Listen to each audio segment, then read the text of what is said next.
There's a financial, a political, and a religious center or form or foundation of worship. We'll get to that in just a minute. Jezebel inherited Ithbaal's political, financial, and spiritual model, but Ithbaal's model was built around Mystery Babylon. What's coming in the last days? What's it called? It's called in Revelation 17, it's the woman that rides the beast. What does the Bible call it? It calls it the Mystery of Babylon. Guess what? If we're ever going to find out what the Mystery of Babylon is, where do we have to go look? We got to go look at Babylon. That means we got to go back to that darned Old Testament again to find out what the heck's going on today. Amen? Isn't that cool? Yeah. Don't throw that book away, folks. That's a big one. There's three elements of an empire: political system, economic system, and a religious system. This is the power, and I believe that the Jezebel spirit, that seducer, that spiritual stronghold of the last days, I believe that she's the essence of the woman that's on the beast. She is that seductress that's on that beast. And these three elements, when you read Revelation 17, you'll see that it is a demonic blend of economics, politics, and religion. It all comes together. Talks about the merchants of the earth, talks about religion, and it talks about the kings. The 10 kings are even in there. Amen? We're not going to teach on that. We're just going to mention it to you. Jezebel is the standard bearer for the Mystery of Babylon. I'm laying a foundation for you so it's going to be easier to comprehend what you're about to see. Jezebel is the standard bearer for the Mystery of Babylon. Jezebel weaves the religious imagery and beliefs of Baal and Asherah into the social, political, and architectural fabric of nations, including the United States, unfortunately. Jezebel secretly injects Baal and Asherah worship into the nation's religious expression. And we're really going to deal with this in our next meeting. Jezebel ultimately seduces the nations to sit down at her table and eat things sacrificed to idols. And I'm specifically talking about tonight Baal and Asherah. There are a lot of other idols, but these are the two real big ones that we need to deal with in the church. Baal and Asherah worship. This is a picture here. You can see these images. On the left is a picture of Baal, and on the right is a picture of Asherah. But Baal and Asherah didn't originate in Canaan in the Middle East. Baal and Asherah go all the way back to where? Babylon. Yeah. Now they weren't called Baal and Asherah in Babylon. They were under different names.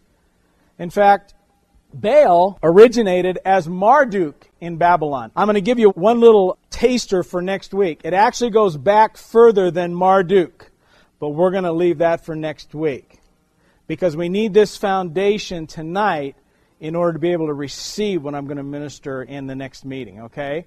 So it goes back to Marduk, but it does go back one step further, and I'll disclose that to you next week, okay? But Baal originated in Babylon as Marduk. And one of the things I want to point out now, I'll deal with it later, but do you see those horns right there on Baal's helmet as it comes out? He's generally always got horns somewhere. You can even see down there on the right-hand side, that's a legged dragon. What's on top of his head? Horns, is that right? Yeah. This is Marduk now. After the world kingdom moved from Babylon, Nimrod's Babylon, it went down to Egypt. And in Egypt, Marduk took on the image of Osiris of Egypt. How many of you have heard of Osiris? Yeah, most of us have heard of Osiris. Okay? I'm going to leave Baal and Marduk and even Baal for right now. We're going to come back in a little bit. I want to talk about Asherah tonight mainly. In our next meeting, we're really going to dive into Baal and Marduk of Babylon as it relates to the religious side of things. Okay? Now, Asherah originated as Ishtar, the mother goddess of Babylon. How many of you have ever heard that before? Have you heard the name Ishtar? If you haven't, that's where it comes from. Ishtar is known as the goddess of fertility, the goddess of sensuality and desire, the goddess of freedom and liberty, the goddess of war, moon goddess, and the planet goddess, Venus. How many of you ever heard that book that's written, Men Are From Mars and Women Are From Venus? Well, see, the male side of that, even Marduk, was is Mars. That's his planet. Ooh, yeah, that's where it comes from. Here's what she says. And I pulled this right off of a pagan website, an Ishtar website. So this is what they worship. This isn't something I made up, okay? Bigger than the mountains am I, the empress of the gods am I, the what? Queen of heaven am I, the earth's mistress am I. How many of you ever read in the Old Testament where it talked about the Queen of heaven and how Israel fell into the worship of the Queen of heaven? Yeah, see, that's in Jeremiah, big time, chapter 2 and chapter 4. We might get to that in our next meeting. Asherah now becomes, again, as Babylon, the world kingdom moves its power base from Babylon down to Egypt after Nimrod and the Assyrian Empire, the Babylonian Empire.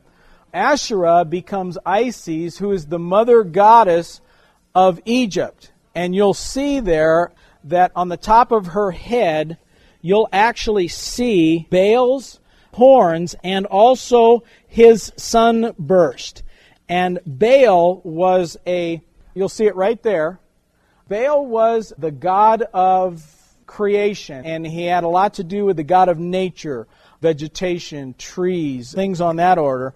However, he was also, when you put it all into one image, it was always the sun, because that was the thing that governed the earth. It gave us warmth and gave us light and made things grow and so on and so forth. You can see down right here, you can see these pagan crosses, these ankhs. There's even some Christian religions that use those today. We won't mention any names, at least not at this point. And you can even see, what's this little guy right here? Yeah, a rabbit. What's that emphasize? Fertility. You see, because she was the goddess of fertility. She was the one who made everything go. You know what I mean? Okay. Isis also became Athena of Greece, because when the world kingdom then moved to Greece, because after Egypt it went back to Babylon under Nebuchadnezzar, then it went to the Mede-Persians, then it went to Greece under Alexander the Great. And this fertility goddess was raised up in Greece as Athena, who was also a goddess of war and a goddess of liberty and a goddess of all of the other things that it takes in order to be able to have success and so on and so forth. And one of the things you'll see here, and I pointed it out, is you'll see this spear, this staff that she has.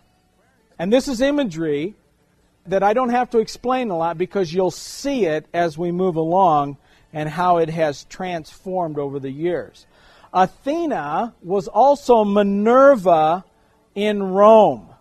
And you'll see here's a statue of Minerva, and then here's another statue of Minerva. And I want you to take special note of this right here, because this is one of the sacred pillars that we mentioned earlier when the Lord said that you're supposed to tear down their sacred pillars.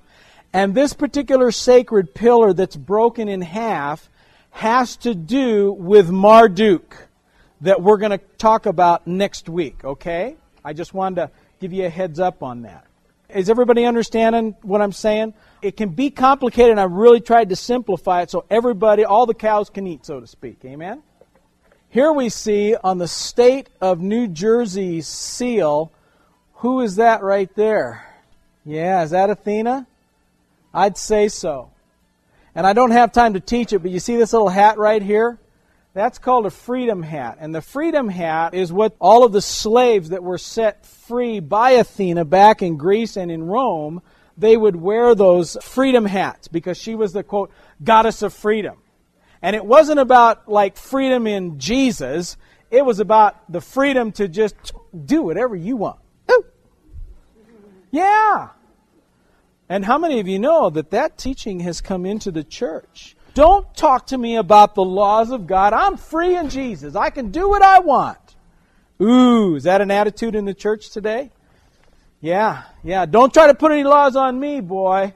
I'm free in Jesus. I can do what I want.